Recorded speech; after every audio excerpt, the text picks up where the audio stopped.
دیکھیے 3 پرابلمز ایسے ہیں انسانی تمدن کے جن کا کوئی حل انسان نہیں کر سکتا۔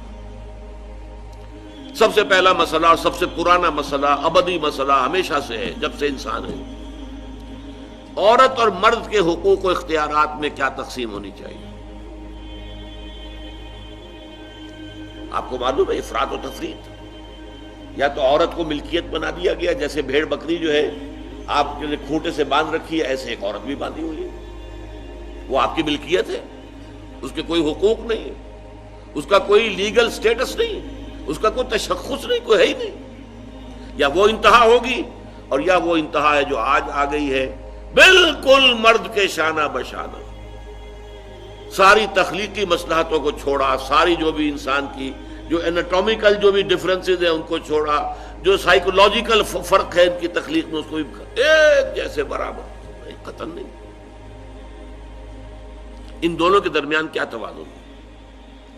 یا وہ لونڈی بن گئی، بھیڑ بکری کی طرح کی ملکیت بن گئی، اس کا کوئی حق نہیں، اس کا کوئی لیگل سٹیٹس نہیں، اس کے والدین نے جہاں چاہا شادی کر دی، اس کی مرضی پوچھنے کا کوئی سوال ہی نہیں، جس کے چاہا حوالے کر دیا۔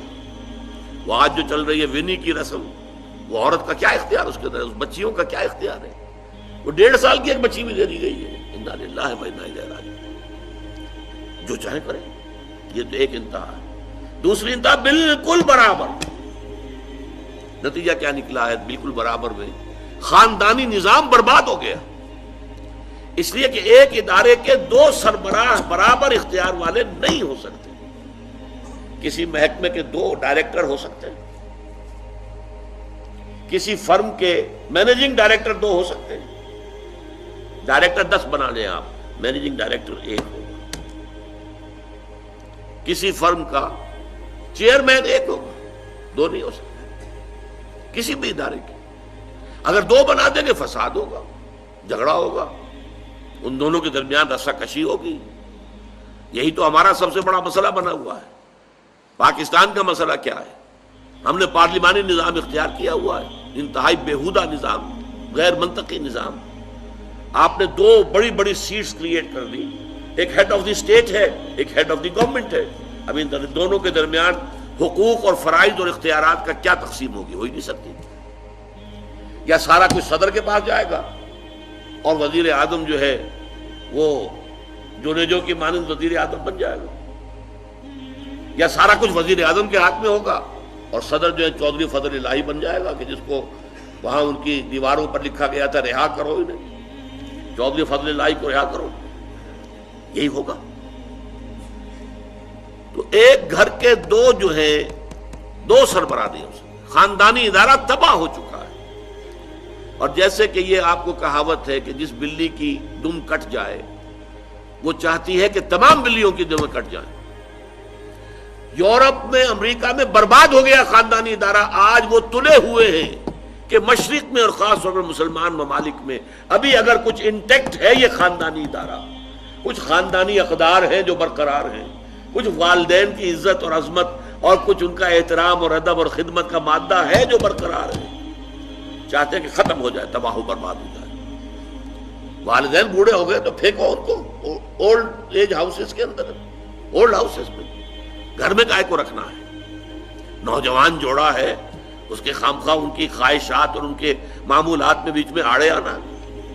بوڑھی ماں جو ہے بولے بغیر رہے گی نہیں، دنگا فساد ہوگا تو رکھو اس کو وہاں پر اولڈ ہاؤس کے اندر، اللہ اللہ خیر سمجھ۔ یہ ہے اصل میں مسئلہ۔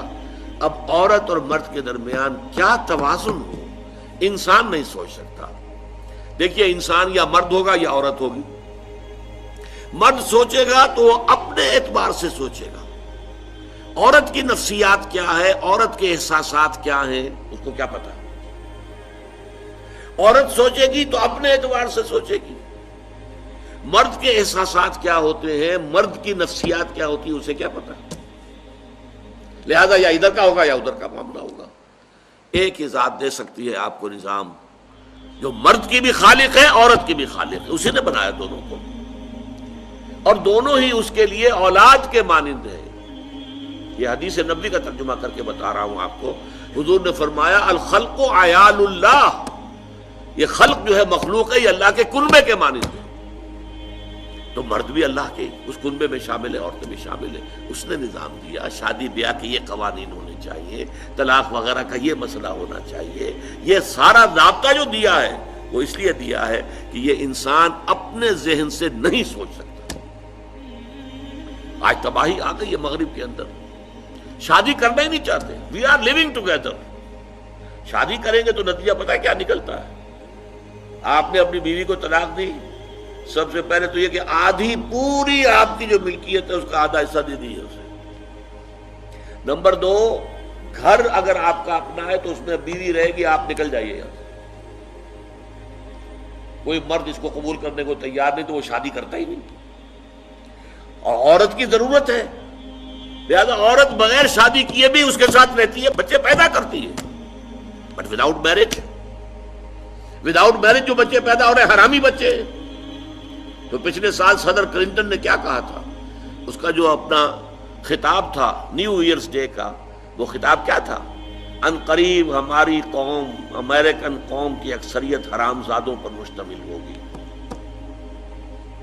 یہ حرام زادہ ترجمہ کیا ہے میں نے، بورن وداؤٹ ویڈ لاک، شادی کے بندھن کے بغیر پیدا ہونے والے. اسی کو ہم حرامی کہتے ہیں، حرام زادے کہتے ہیں، اور کس کو کہتے ہیں؟ اچھا، دوسرا مسئلہ، پہلا مسئلہ تو یہی ہے، پرانا بہت ہے، قدیم ہے. دوسرا مسئلہ، ایک ریاست ہے، ایک نظام ہے، اس کے کچھ اختیارات اور حقوق ہونے چاہیے. ایک عوام ہے، ان کے کچھ اختیارات ہونے چاہیے. عوام چاہیں گے زیادہ سے زیادہ آزادی ہمیں ملے، ریاست چاہے گی زیادہ سے زیادہ اختیار ہمارے ہاتھ میں ہو. اب جو کچھ ہو رہا ہے ترمیمات کے ضمن میں کیا ہو رہا ہے؟ ایک طرف جو ہے مشرف صاحب چاہتے ہیں زیادہ سے زیادہ اور طویل سے طویل میرا دور اقتدار ہو اور اختیارات جو ہے میرے ہاتھ میں آ جائیں، گھنٹہ گھر بن جاؤں میں فیصلہ بات کروں. ساری کوشش ان کی ہے. اور یہ ARD وغیرہ کیا کر رہی ہے؟ نہیں، حقوق عوام کے ہاتھ میں آنے چاہیے. اب اس میں بھی توازن کیا ہو؟ یا ٹوٹلیٹیرین سٹیٹ وجود میں آ جاتی ہے جو رشیا میں تھی، USSR میں تھی، عوام کے کوئی حقوق نہیں، no freedom of speech, no freedom of association. نہ تم اپنے خیالات کا اظہار کر سکتے ہو، نہ تم کو جماعت بنا سکتے ہو. یہ نظام تھا. کام کرو، ویجز لو، بس اللہ اللہ خرص اللہ. حیوانوں کی طرح پر کہ صرف راتب دے دیا جائے گا، باقی تمہیں کوئی تمہاری ایکسپریشن، کوئی اپنے خیالات کا اظہار، کوئی فریڈم آف ایسوسیشن نہیں. امریکہ دوسری انتہا پر، مادر پدر آزاد. 2 مرد شادی کرنا چاہتے کر لیں، ایک مرد بیوی ہو جائے گا اور ایک مرد شوہر ہو جائے گا. لیگلی قانون کے نزدیک ریکگنائزڈ ہوگا. ایک آزادی کی وہ انتہا ہے. گیز، ہومو سیکشولز، وہ وہاں جلوس نکالتے ہیں، بڑے ٹھاٹ سے نعرے لگاتے ہوئے گزرتے ہیں. وہ ہنستے ہیں، ہم لوگوں پر ہنستے ہیں، یہ پاگل لوگ ہیں یہ جو اس کو ہومو سیکشولیٹی کو بری شے سمجھتے ہیں. اور نیو یارک کا جو میئر ہے وہ لیڈ کرتا ہے پروفیشن. کیوں کرتا ہے؟ اسے اگلا بھی الیکشن لڑنا ہے اور گیز کے ووٹس بہت ہیں. اس سے اندازہ کیجئے کہ کتنی پرسنٹیج وہاں گیز کی ہو چکی ہے، ہومو سیکشولز. یہاں تک کہ طے کر دیا گیا ہے مذہبی میدان میں بھی گیز کو اجازت ہے، وہ پادری بن سکتے ہیں. گیز ہیں، ہومو سیکشولز ہیں. فطرت کے خلاف کام، کیا وہ آزادی ہے؟ تو کہاں ہے بیلنس؟ انسانی ذہن کے لیے ناممکن ہے اس بیلنس کا تلاش کرنا. نمبر 3، سرمایہ اور محنت. پروڈکشن جو بھی ہوتی ہے 2 چیزوں سے ہوگی. سرمایہ دار تھا، اس نے کارخانہ لگایا ہے، اتنے کروڑ روپے لگا دیے ہیں، یہ کیا ہے، وہ کیا ہے، یہ سرمایہ ہے. لیکن وہ کیا کر لے گا اکیلا؟ 10,000 آدمی کام کر رہا ہے، لیبر ہے. اب جو کچھ بھی بن رہا ہے، جو پروڈکٹ بن رہا ہے اور جو اس سے آمدنی ہو رہی ہے، اس میں دونوں کے حصہ ہے، لیبر کا بھی حصہ ہے اور سرمایہ کا بھی حصہ ہے. لیکن منافع میں کتنا حصہ سرمایہ کا ہوگا، کتنا لیبر کا ہوگا، کون طے کرے گا؟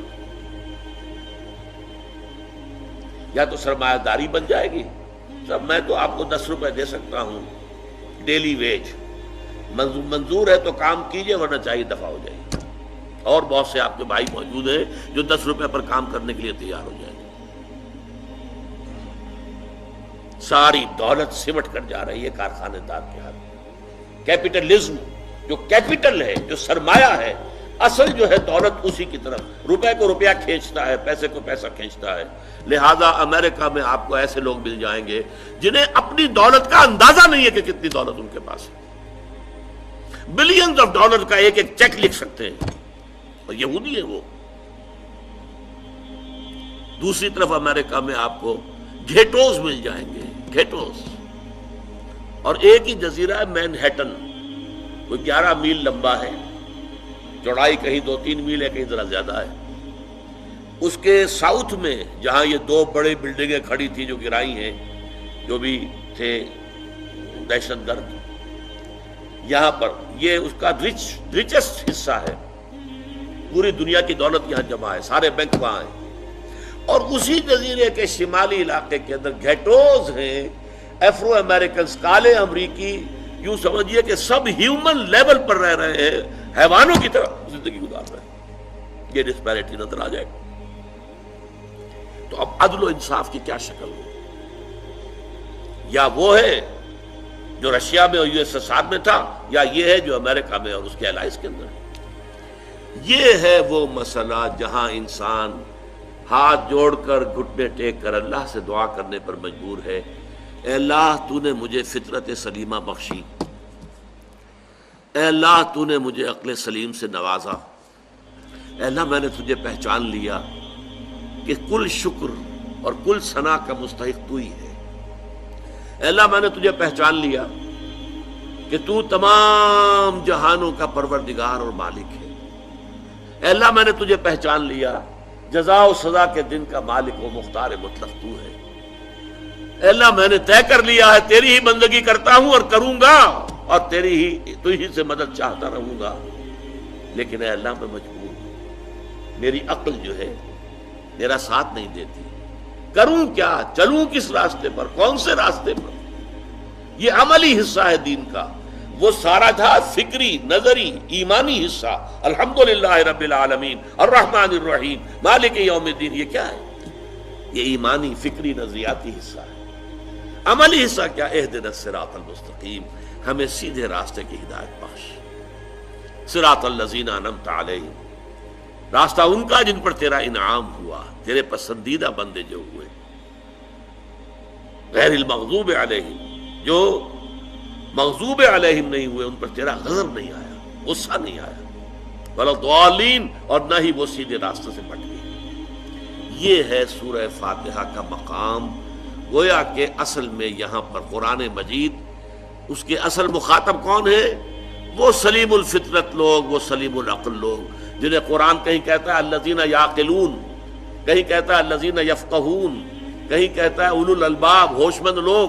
یہ وہ لوگ ہیں کہ قرآن مجید اصل میں ان سے مخاطب ہے، اور وہ خود سفر طے کر کے اللہ کی ذات تک، معرفت خداوندی تک تو پہنچ گئے ہیں، لیکن اب عملی زندگی کے اندر رہنمائی کے لیے درخواست کر رہے ہیں، اہدنا الصراط المستقیم صراط الذین انعمت علیہم غیر المغضوب علیہم ولا الضالین۔ یہی وجہ ہے کہ فوراً سورہ بقرہ شروع ہوتی ہے، الف لام میم ذالک الکتاب لا ریب فیہ ھدی للمتقین، یہ ہدایت ہم تمہیں دے رہے ہیں۔ یہ قرآن جواب ہے اس دعا کا، اہدنا الصراط المستقیم صراط الذین انعمت علیہم غیر المغضوب علیہم ولا الضالین، آمین یا رب العالمین۔